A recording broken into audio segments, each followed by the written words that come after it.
دوستان گرامی سلام، صبح بخیر. فرزادم. اینجا خیابون یا پیاده راه فردوسیه تو سنندج، شمال غرب ایران، استان کردستان. آن ساعت 4:15. خیلی اینجا خلوته، ولی این تمام ماجرا نیست. خیلی جالبه که چند ساعت بعد همینجا ویدیو میگیرم، بعد این ویدیو میذارم. ببینید چه شلوغه و چه جمعیتی تو همین جای خلوت میان و میرن. فعلا دوستان عزیزم سلام، فرزادم. ساعت 4:22 صبح.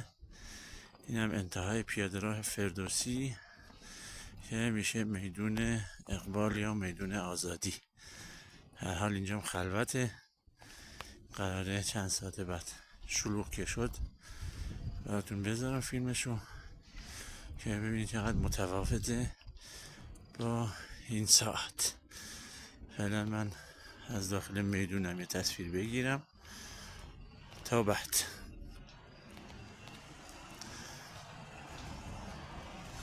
امروز هم میشه بامداد 11 مهر 1404 جمعه.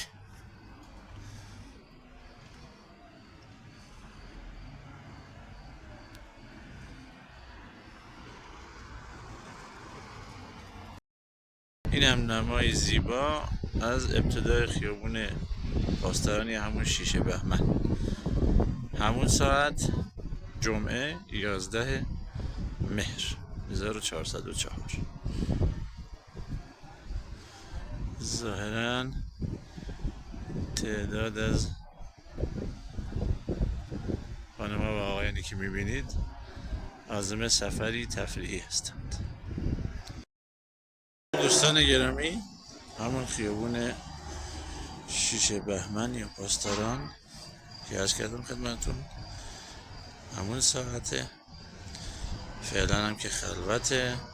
صدای رفت آمد سری مینی بوسه که برای جابجا کردن بعد این آقایون و خانمایی که میخوان به سفر تفریحی یا حالا زیارتی برن، خانوادگی، خیلی هم خوش میگذره.